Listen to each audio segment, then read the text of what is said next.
Ang word po na Trinity ay wala po sa Biblia. Yan po ang common argument ng mga taong hindi naniniwala sa Trinity. But that doesn't mean the scripture doesn't teach its truth. Kaya importante po na maintindihan nyo kung ano yung Trinity in case na may magtanong sa inyo na unbeliever or tao na nalilito lang kung ano yung Trinity. Kung wala po yung word na Trinity sa Bible, paano po natin nalaman to? Well, yan po ang nireveal sa atin ng scripture. It's all throughout the Bible, kaya importante po na magbasa kayo ng Bible. Trinity or triunity states that there are three persons to God. All three are separate individual. All three are God, yet there's only one God. So mali pong sabihin na may tatlo ang Diyos. Sabi sa Deuteronomy 6 verse 4, Hear, O Israel, the Lord our God, the Lord is one. Malinaw po na there's only one God. At mali pong sabihin na there's one God playing in three different roles. Dahil three persons are equally God. Same divine nature po. Confusing? Yes. Pero yan po ang tinuturo ng Biblia sa atin. Ngayon, pag-usapan na po natin. Punta tayo sa pinakaunang verse ng Biblia. Genesis 1 verse 1.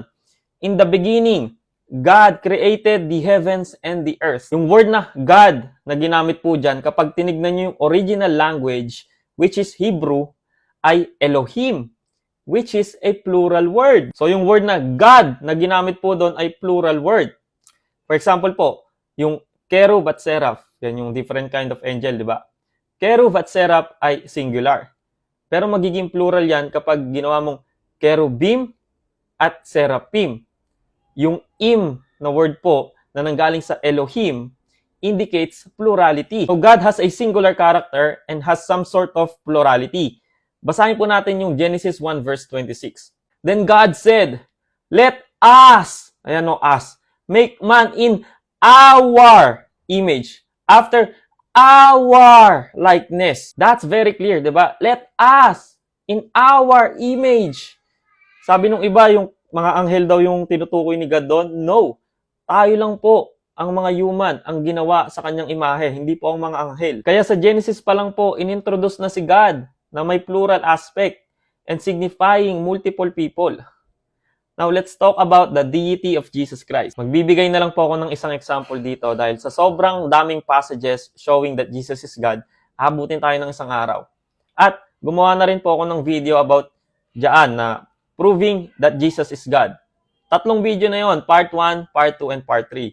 So kung hindi kayo masatisfy dito, hanapin nyo na lang. So let's read sa Revelation 22 verse 8 to 9. Ito yung time na si John ay winorship yung anghel dahil hindi niya kinaya yung glorious sight ng anghel. Basahin natin. I, John, am the one who heard and saw these things.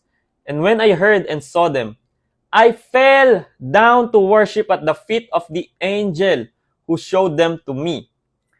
But he said to me, sabi nung anghel kay John, You must not do that.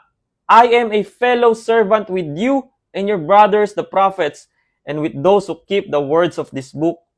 Worship! Sino lang daw ang i-worship?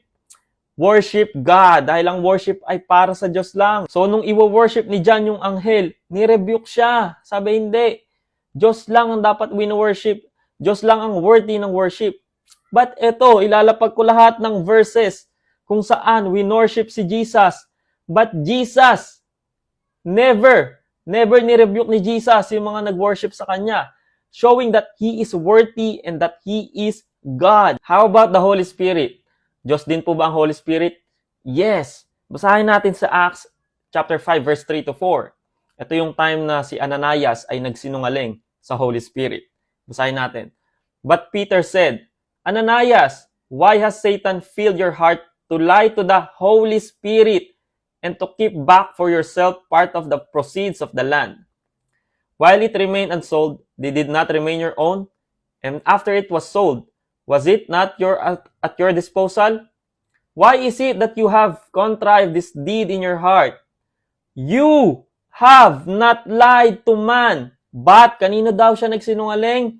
But to God. Malinaw po ang sinabi ni Peter doon nung nagsinungaling si Ananias. Clearly stating that Ananias lied to God, not to man. Again, lilinawin ko lang po na may distinction between God the Father, God the Son, and God the Holy Spirit. Okay? all three are equally God, yet there's only one God. Okay, si God the Father po muna.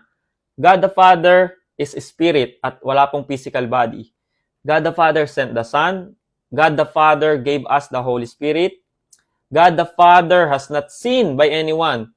And God the Father dwells in heaven. Now kay Jesus Christ naman po. Jesus is the only Son that became a man. Jesus is the judge of everyone. Jesus submits to the Father. Jesus paid the penalty of our sins. And Jesus prays for us. How about Holy Spirit? Holy Spirit marks believers for salvation. Holy Spirit dwells in us. Siya rin po ang nagre-regenerate sa mga believers. Holy Spirit points people to Jesus. And Holy Spirit convicts the world of their sin. So if you are a believer, please know that the Scripture teaches a triune God. Ito po yung foundation ng belief natin. Diba? Ang Diyos Ama ay willing makita ang anak niya to die for you. Jesus is willing to die the worst death ever for you. At ang Holy Spirit ay willing to dwell inside us, tayong mga sinners. Bakit? Because God the Father loves you, the Holy Spirit loves you, and Jesus loves you. Amen.